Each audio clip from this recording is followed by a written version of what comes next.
بابر اعوان، فیصل چودھری، شاندانہ گلزار، یہ سب لوگ کہتے ہیں کہ پی ٹی آئی میں پھوٹ ہے. اس وقت پی ٹی آئی کشمکش میں ہے، گروپ بندی ہے، تو یہ کیسے خان صاحب کو رہا کروا پائیں گے؟ دیکھیں مجھے تو یہ سمجھ نہیں آتی ہے کہ پی ٹی آئی اتنی امپورٹنٹ کیوں ہے لوگوں کے لیے. کیونکہ یہ نہیں میں بقول سمجھنا آپ کے کہ چاہتی ہوں نا. پاپولر نہیں اس نہیں وقت جماعت ہے ہاں پاکستان کی. یہ ایگزیکٹلی چلیں آپ نے وہی والی بات کر لی نا. بیسیکلی نا پی ٹی آئی میں کوئی چھینک بھی مارتا ہے نا تو پوری دنیا اس کے پیچھے اس لیے پڑ جاتی ہے کہ centre of gravity P T I اور وزیر اعظم عمران خان ہے. ٹھیک ہے، اور کوئی پارٹی ریلیونٹ ہی نہیں ہے. اور دوسری بات ہے پی ٹی آئی واحد جماعت ہے جس میں جمہوریت ہے، کارکن کی آواز ہے، ہر کسی کی اپنی آواز ہے. سو اس لیے آپ کو یہ لگتا ہے، ادروائز تو میرے خیال میں آپ یہاں کریں نا خان کی ایک بات، آپ کو پوری پی ٹی آئی ایسا جواب دے گی نا کہ اگلے کانوں کو ہاتھ لگاتے ہیں. وہ تو ایک خان صاحب چیز خود کے بھی کہتے اوپر ہیں کہ میری جو سوشل میڈیا وہ شاید ایک مجھے بھی نہ بخشے بعد میں. نہیں یہ کہا گیا کارکن ایک چیز کے اوپر متفق ہے، وہ وزیر اعظم عمران خان ہے. اور یہ میں آپ کو بتا دوں، اس پارٹی میں یا کارکن ہے یا وزیر اعظم عمران خان ہے، باقی ہم میں سے کوئی ریلیونٹ نہیں ہے. بس جس کے ساتھ خان کھڑا ہوگا پارٹی اس کے ساتھ کھڑی ہوگی، جس سے خان ہٹ جائے گا پارٹی اس سے ہٹ جائے گی. تو یہ بالکل یہ کہا جا ریلیونٹ ہائی ہی نہیں. جیک کیا ہوا ہے یہ وکلا نے پی ٹی آئی کو. کسی نے کسی کو ہائی جیک نہیں کیا. ڈسیزن میکر بھی ایک ہی ہے، قائد بھی ایک ہی ہے، چیئرمین بھی ایک ہی ہے، وزیر اعظم بھی ایک ہی ہے، لیڈر بھی ایک ہی ہے، وہ وزیر اعظم خان ہے. لیکن نہ عوام کسی اور کو مانتی ہے، نہ کارکن کسی اور کو مانتا ہے، نہ سوشل میڈیا کسی اور کو فواد مانتا چودھری ہے. کہتے ہیں کہ یہ جو لیڈرشپ ہے یہ خان کو رہا نہیں کروا پائے گی، یہ اتنی دیکھیں اہل ہی نہیں ہے. دیکھیں میری ایک بات سنیں. بلکہ میں نے ان کا لکھا بھی تھا، انہوں نے نہیں کیا کہا، انہوں نے تو بڑے سخت الفاظ بولے ہیں. دیکھیں میں صرف اتنا سمجھتی ہوں، میں کارکن سے لے کر پاکستانی عوام سے لے کر اس وقت ہم کہیں بھی جاتے ہیں نا، ہم سے بھی یہی سوال ہوتا ہے. ہم سے لوگ یہ نہیں کہتے مہنگائی ہو گئی، ہم سے لوگ یہ نہیں کہتے آٹا مہنگا ہو گیا، چینی مہنگی ہو گئی، گندم کی خریداری نہیں ہو سکتی، شوگر کا یہ مسئلہ آ رہا ہے. ہم سے لوگ یہ کہتے ہیں ہمارا لیڈر رہا کب ہوگا. یہ عوام کی آواز ہے. آپ بھی جاتے ہیں ایز اے جرنلسٹ، آپ کبھی گلی بازار میں نکل جائیں، وہ آپ سے یہ نہیں کہیں گے، گلا نہیں کریں گے. خان کے دور میں گلا ہوتا تھا کہ یہ چیز، اب چاہے آپ جو مرضی کر دیں وہ ایک ہی بات کرتے ہیں. ہم سے ایک ہی سوال ہوتا ہے، ہمارا لیڈر کب آئے گا، ہمارا لیڈر جیل سے کب باہر آئے گا. ٹاک آف دا ٹاؤن ایک ہی بات ہے. تو ظاہر ہے عوام صرف اس کا لائحہ عمل چاہتی ہے، عوام صرف اس پر بات کرنا چاہتی ہے. تو اس لیے جب انہیں یہ لگ رہا ہوتا ہے کہ کہیں پر اس طرح سے ایکٹیویٹی نہیں ہو رہی تو ظاہر ہے تب اس پر بات ہوتی ہے. اس کو آپ جمہوریت کا حسن کہیں، اس کو آپ اختلاف رائے کہیں، یا اس کو آپ وزیر اعظم خان سے محبت کہیں، بس.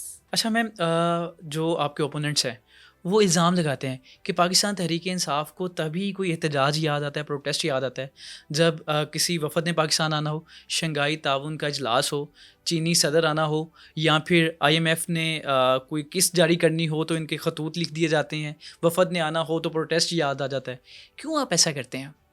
مجھے ایک بات بتائیں، جو خود ملک دشمن بیٹھے ہوں انہیں تو ہر چیز کون عادت ہے. ملک دشمن؟ جو اقتدار میں بیٹھے ملک دشمن ہی ہے نا. ٹھیک ہے، یہ گورنمنٹ ملک دشمن ہے تو اور کیا ہے؟ آپ کو نہیں لگتا عوام دشمن، ملک دشمن؟ کس کو آپ ملک دشمنی کہتے ہیں؟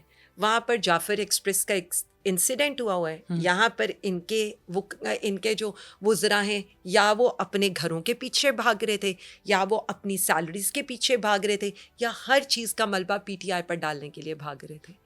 ٹھیک ہے، یہ ان لوگوں کا مائنڈ سیٹ ہے.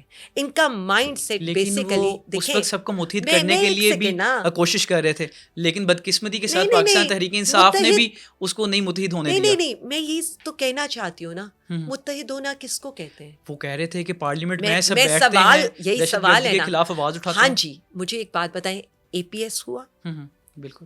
اے پی ایس کے اوپر ہم نے اپنا دھرنا چھوڑا، ہم آ کر ان کے ساتھ بیٹھے، ایک نیشنل ایکشن پلان بنا. کیا یہ حکومت وقت کا کام نہیں ہے؟ حکومت وقت کا کام ہے نا کہ وہ کوئی نیشنل ایکشن پلان دے. جب حکومت وقت بزی ہو ہر چیز کو پی ٹی آئی کے سر پہ ڈالنے کے لیے، کیا 7 بجے جلسہ ختم کرانے کے لیے جیل کا دروازہ کھل گیا؟ کیا اتوار کے دن جیل کا دروازہ کھل گیا؟ جب ان کا دل چاہتا ہے سب کچھ ہو جاتا ہے. جب ہم آپ کو یہ کہہ رہے ہیں کہ اس ملک میں سیاسی استحکام وزیر اعظم خان کے ساتھ آتا ہے تو اس کا مطلب ہے کہ ملک میں انسٹیبلٹی آپ خود کرنا چاہتے ہیں کیونکہ وہ آپ کو سوٹ کرتی ہے. پارلیمنٹ میں بھی خان کے نمائندے ہی بیٹھے ہوئے ہیں, کوئی دیکھیں اور تو نہیں ہے وہ. میں ایک سیکنڈ میں یہی آپ سے سوال کرنا چاہتی ہوں.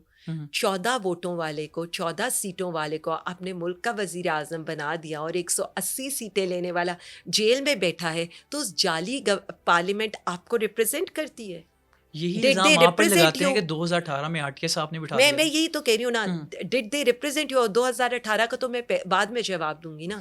پہلے تو سب مجھے یہ جواب دیں کہ 2024 کا مینڈیٹ آپ نے چرایا. آج بلوچستان کا جو حال ہے وہ اسی وجہ سے کہ عوامی نمائندے وہاں پر نہیں ہیں. یہی بات میں آپ سے کرنا چاہتی ہوں. 2018 میں تو ہماری سیٹیں کم کی گئیں, واٹس ایپ کالز کے اوپر سیٹیں بانٹی گئیں تاکہ ہمیں ایسی لولی لنگڑی حکومت دی جاتی کہ ہمیں محتاجی کی حکومت ملتی, ہم اپنا کوئی فیصلہ نہ کر پاتے. ساری دنیا کو پتہ ہے 40 سیٹیں پی ٹی آئی رات کو جیت رہی تھی. آر ٹی ایس بٹھانے کے بعد وہ 40 سیٹیں جس طرح سے بندر بانٹ ہوئی اور 20 سیٹیں ہمیں اتحادیوں کے ساتھ مل کر جنہوں نے بعد میں ہماری حکومت گرانے میں سب سے پہلا رول ادا کیا. تو یہ جو فیکٹس ہیں نا, یہ فیکٹس تب بھی پی ٹی آئی پاپولر تھی, تب بھی ہماری سیٹیں لی گئیں. 2024 میں تو ڈاکہ مارا گیا نا عوام کے مینڈیٹ کے اوپر. یہ جو بار بار کہا جاتا ہے نا آرٹیکل 6 آرٹیکل 6 تو مینڈیٹ چوری پر لگتا ہے. آرٹیکل 6 تو عوام کے ووٹ چوری پر لگتا ہے. عوام کے ووٹ سے بڑھ کے اس کے اوپر بڑھ کر ڈاکہ آج تک نہیں اس ملک میں پڑا.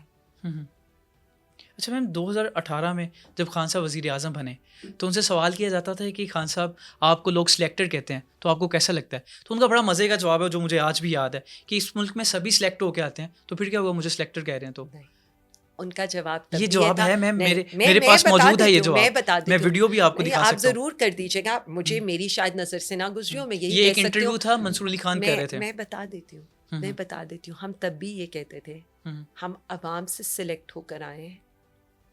تب بھی ہم یہی کہتے تھے ہم عوام سے سلیکٹ ہو کر آئے اور ہم اللہ رب العزت کے بعد عوام کے سہارے سے ہی آئیں گے. اور آج بھی یہی میں کہتی ہوں. مجھ سے سب لوگ جب یہ سوال کرتے ہیں نا تو میں صرف اتنا کہتی ہوں کہ ہمیں تو پتہ ہی نہیں ہے, 3 سال ہو گئے ہم ایک جد و جہد کر رہے ہیں when this will end up. لیکن ہاں ہمیں یہ پتہ ہے کہ ہم رول آف لاء کے لیے کھڑے ہیں. ہاں ہمیں یہ پتہ ہے ہم ملک میں جمہوریت کے لیے کھڑے. ہاں ہمیں یہ پتہ ہے ہم عدلیہ کی بحالی کے لیے لڑیں. ہاں ہمیں یہ پتہ ہے کہ آج ہم بلوچستان کے حقوق کے لیے بھی کھڑے ہیں.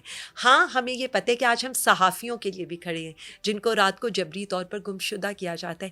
کیونکہ جب ہم پہلے یہ بات کرتے تھے نا کہ جب آگ لگے گی نا, میں آپ کو اگین وہی بات بتا دوں, پلیز جب آپ لوگ کمپیریزن کرتے ہیں نا تو ایپل اورنج کا کمپیریزن کریں گے نا. کمپیریزن حامد میر صاحب کو آفر کیا گیا آپ کی گورنمنٹ میں آپ اور رہ تو نہیں گیا کوئی, نام لے لینا. چلیں, نہیں رہ تو نہیں گیا کوئی, ٹھیک ہے, نہیں رہ گیا. اب میں نام لیتی ہوں. ارشد شریف صاحب اللہ شہید کر دیے گئے. صابر شاکر بھائی ان کو ملک چھوڑنا پڑا. ڈاکٹر معید پیر زادہ ملک چھوڑنا پڑا. سمیع ابراہیم ابڈکٹ کیے گئے. جمیل فاروقی ابڈکٹ کیا گیا. شاکر اعوان ابڈکٹ کیا گیا. ادھر احمد نورانی دونوں بھائی ابھی تک ابڈکٹ ہیں. وحید مراد کے ساتھ کیا ہو رہا ہے آپ کے سامنے ہے. احمد فرحات کے ساتھ کیا ہوا, ان کی بیگم صاحبہ کے ساتھ کیا ہوا آپ کے سامنے ہے. جو بولتا ہے ارشاد بھٹی صاحب آپ کے سامنے ہے. کتنے لوگوں کے پروگرام, حبیب اکرم صاحب, سمینہ پاشا, باجوہ صاحب, کاشف عباسی صاحب, کس کا نام لوں میں, حامد میر صاحب, کس کا نام لوں. میرے تو نہیں ان کا پروگرام ریکارڈنگ پہ چلے گئے نا, 1-2 کے ریکارڈنگز پر چلے گئے. ابھی آن ایئر ہیں یہ. نہیں لیکن ریکارڈنگ پر چلے گئے نا, ریکارڈنگ پر چلے گئے نا, لائیو تو نہیں کر سکتے. سوچئے گا ضرور.